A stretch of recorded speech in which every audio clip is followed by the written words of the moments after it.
morning, all. CamelbackTrading.org coming to you this Tuesday morning, November 28th.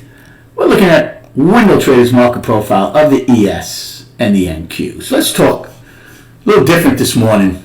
So the month of November has produced three of the smallest ranges and three of the lightest volumes that we've seen this year.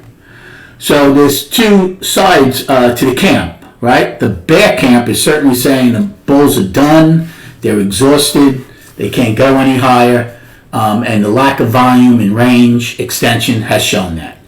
The bull camp is saying, we're still in great shape, we're resting, we're going to shake out some of the weaker longs, and then come back stronger to go and get a yearly high in the S&P and possibly an all-time high. NQ already has a yearly high.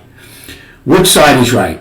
We don't know, right? Anybody who tells you they know with any certainty and stuff, you should just walk away from them, right? Nobody knows for sure. It's an art, not a science. We can use different metrics to say what we think's going to happen, but nobody knows for sure. Okay, I am still in the bull camp, okay? Not just for the sake of saying it, I'm still in the bull camp for these reasons. Even if we take out last week's low, which I wouldn't have a problem doing, I think it would be healthy after 4 weeks of straight up. It would put us in some kind of consolidation phase, okay, and shake out the week longs.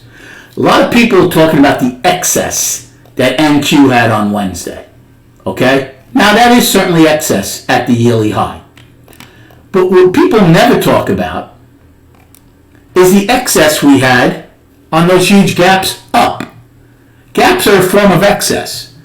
Both the ES and NQ have had huge gaps, $2, $3, and I think almost $5 to the upside.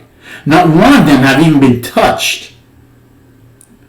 Those are forms of excess. You never hear that though, right? Because what are people doing when this market continually goes up for the most part? They're shorting, they're shorting, they're shorting. You can't go higher. So they use any excuse in the book for why the market should come in. So if you're going to use excess from Wednesday, say on NQ, well, then you damn well better be saying that they had excess on all those huge gaps when the market was trending higher. Look, I'd love to hear your thoughts. I mean, this is what this channel's about. Nobody's right, nobody's wrong. I'd love for you to comment what you think. Who's in charge? Who's going to rule the next 5-6 weeks? Will it be the bulls? Will it be the bears? Right? So throw a comment in there. And also, hitting the like button takes no effort at all. I put a lot of time and effort into these videos and certainly into my room. So it would take very minimal time to just hit the like button. So, based on all that, what are we looking at today? Well, again, we gapped low yesterday, filled in a heartbeat, right? Right now, with 70 minutes to go, we're possibly looking at gap low again. Now, will you call the daily down if it gaps low? Again, it depends. I said I would use yesterday, Friday, and Wednesday basically as a 3-day balance. So if we come out of that, I will call the daily down. Does that mean it's disastrous for the bulls? Of course not. But I will call the daily down. Okay? Last week's low, all right, is the big one. Again, I don't mind if we take it out at some point because I think it would be healthy to put the weekly into balance and shake out some week longs. So right now, remember, gaps have not held on the downside. 10 out of 40, 25%. So it depends on the size of the gap. It also depends where we're going to open. I'm not surprised we're going to finally take out that other poor low. I thought we'd take it out yesterday. So good chance we get that taken care of. And then we'll see what happens inside of this day where we had the POC and afternoon pullback in H. All right? So those are the things we're going to look at. And then you have the weekly low.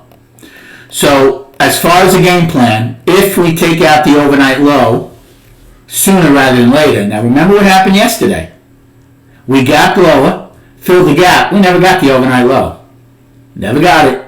We eventually got the overnight high in E period and the IB high. So that's incredibly important to me, again, as far as which side gets the overnights first. So if we get the overnight low, I'll be looking for shorts on pushes up.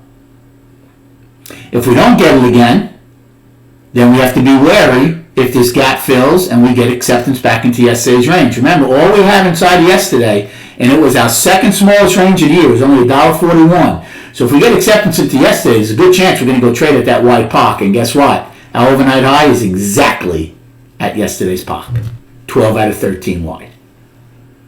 So for bears, at least for the daily today, they need to take out, I think, the overnight lows sooner rather than later.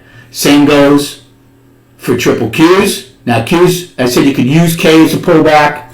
Obviously, we're below that for now. They might look to gap lower. Righty, on the other hand, is different. Righty's overnight high is above yesterday's high, a wide overnight POC, and they're below value, but they're still firmly inside yesterday's range. But again, that's just balance for them.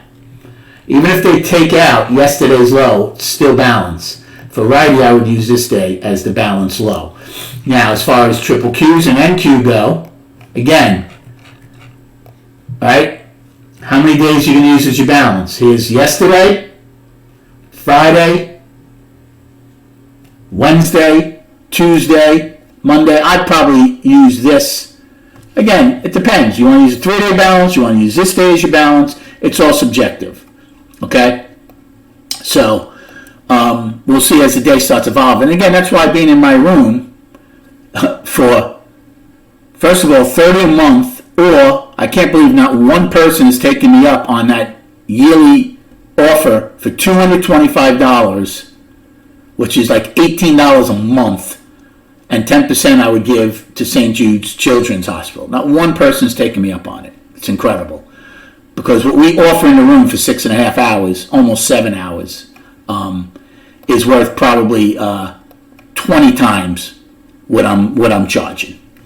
Anyway, as far as the charts go, so here's the weekly. That's what I want to show you. I don't mind if they take out last week's low, right? 450.52 in SPY. So we're $3 from it. Coming to a 2-week, 3-week, depending on how much we take out of this week, you would start with a 2-week balance. We'll see if it becomes a 3-week balance. I do not have a problem with that, right? We've driven straight up for 4 weeks coming into this week. It's not the end of the world if they take out last week's low. I would certainly tell you when my bull view would change, if and when it does. Okay? So anyway, we'll see how we react in last week's range. We're coming out of a possibly 3-day balance to go down. Again, not the end of the world. 20-day moving average has been continually curling up. Closed at just about 441 yesterday. It'll be going higher today. So we'll see. Maybe at some point it gets above the 446 level and we come down. Maybe we test it, go sideways, and then make an advance to new highs. Anyway, good luck trading today. Thanks for the likes and subscribing to this channel. Good luck trading, and we'll recap at 4 p.m.